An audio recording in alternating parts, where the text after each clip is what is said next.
नमस्कार। आप सभी का स्वागत है मेरे YouTube चैनल देश की वाणी पर।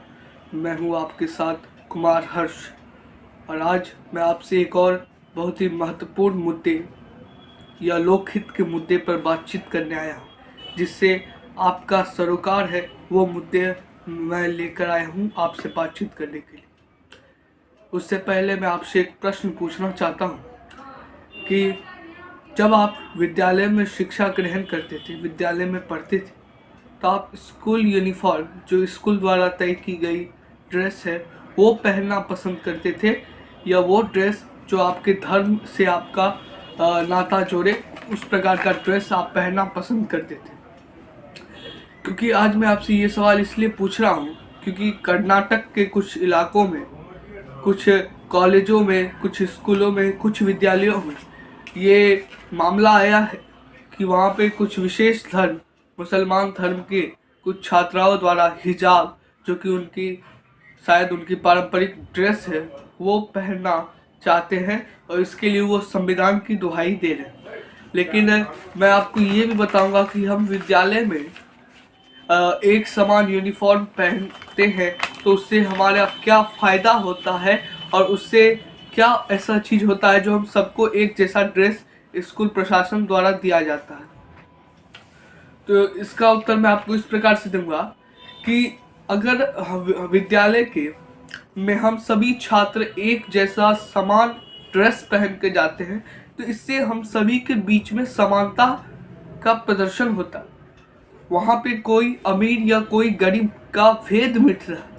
अगर गरीब व्यक्ति हो और उनके बच्चे विद्यालय जाते हो तो वो उतने अच्छे कपड़े, उतने महंगे कपड़े नहीं पहन पाएंगे, वो अफोर्ड नहीं कर पाएंगे। फिर अगर अमीर के बच्चे जाते हो स्कूल तो वो अच्छे और महंगे कपड़े पहनेंगे। इससे दोनों के बीच में अंतर स्पष्ट किया जाएगा। इससे धर्म का भी उतना ही महत्व सामने आ रहा है, क्योंकि आपने देखा होगा कर्नाटक में कुछ विशेष धर्म की छात्राएं अपने धार्मिक लिबास पहनना चाहते हैं।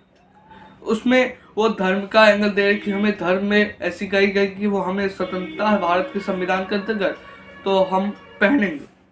तो इससे ये होगा कि अगर मैं हिंदू धर्म का हूँ तो मैं भगवा रंग का गमछा या धोती पहन के जाऊँगा, और अगर मैं मुसलमान धर्म का हूँ तो मैं उनकी पारंपरिक लिबास पहन के जाऊँगा। इससे एक जैसा समान भाव नहीं आता। इससे धर्म का प्रदर्शन होता है कि हाँ, वो हिंदू धर्म का है, वो मुसलमान धर्म का है, और इससे हमारी धर्मनिरपेक्षता उचित ढंग से पेश नहीं होती। तो ये भी एक बहुत ही महत्वपूर्ण विषय है जो आज सोचने के लिए है, और ये लोकतंत्र के लिए बेहद चिंताजनक है और बेहद दुर्भाग्यपूर्ण है। ये सीधे एक प्रकार से लोकतंत्र को चुनौती देने का काम करता है।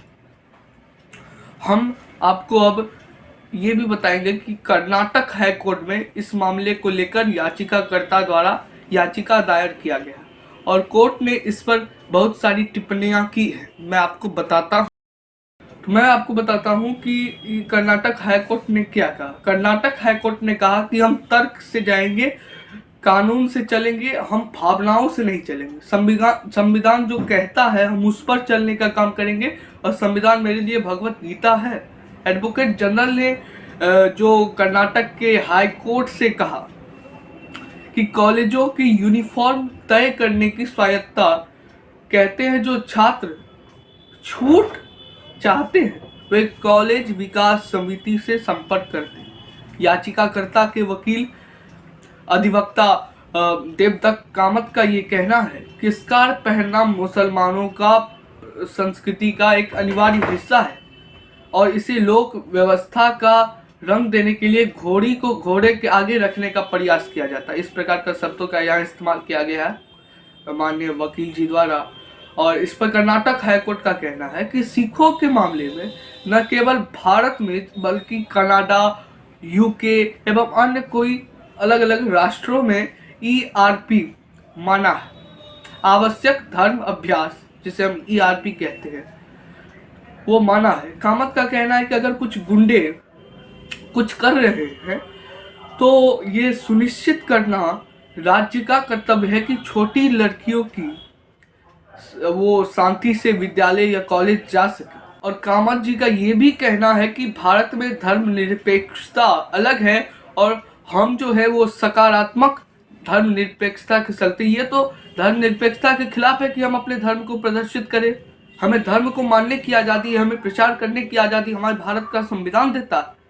लेकिन इसका अर्थ ये नहीं है कि हम अपनी धर्मनिरपेक्षता को खतरे में डालें। कर्नाटक हिजाब पंक्ति में याचिकाकर्ता की ओर से जो वकील है उन्होंने इसे धर्मनिरपेक्षता पर सम्मान का अधिकार आधारित घटना बताया है। और एससी का कहना है कि अगर हम टीवी पे देखते हैं खून तो उससे जज भी परेशान होते हैं। और कर्नाटक एससी के छात्रों से शांति बनाए रखने की अपील की जिससे जनता को परेशानी ना हो।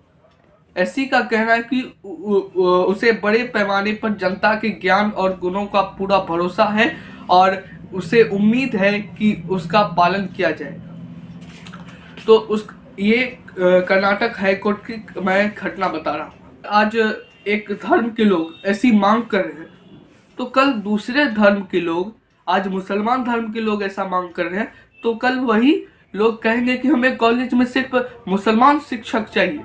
तो क्या हम उनकी मांग पेश करें? अगर वो इसके खिलाफ कोर्ट में जाएंगे तो वो बोलेंगे हमें मुसलमान जज चाहिए क्योंकि हिंदू जज हमारे साथ न्याय नहीं कर सकते। तो ये भी सोचने का विषय है और ये हमारे समानता के अधिकारों के खिलाफ है। जो लोग आज कोर्ट की और संविधान की दुहाई दे रहे कि हमें संविधान कहता है अपने धर्म को मानने की आज़ादी है, तो मैं उनसे ये कहना चाहूँगा यही संविधान है जो हमें समानता का अधिकार देता है। हम सभी के साथ समान व्यवहार करता है ये संविधान। तो आज हमें इस पर विचार करने की आवश्यकता, आज समय की मांग है कि भारत में समान नागरिक संहिता, जिसे अंग्रेजी में यूनिफॉर्म सिविल कोड कहा जाता है, वो लाना चाहिए। भारत सरकार को ये सोचना चाहिए कि आज मांग है समय की कि समान नागरिक संहिता आनी चाहिए। और अब हम इस मामले पर अगली बार बातचीत करेंगे। तब तक के लिए आप सभी का धन्यवाद।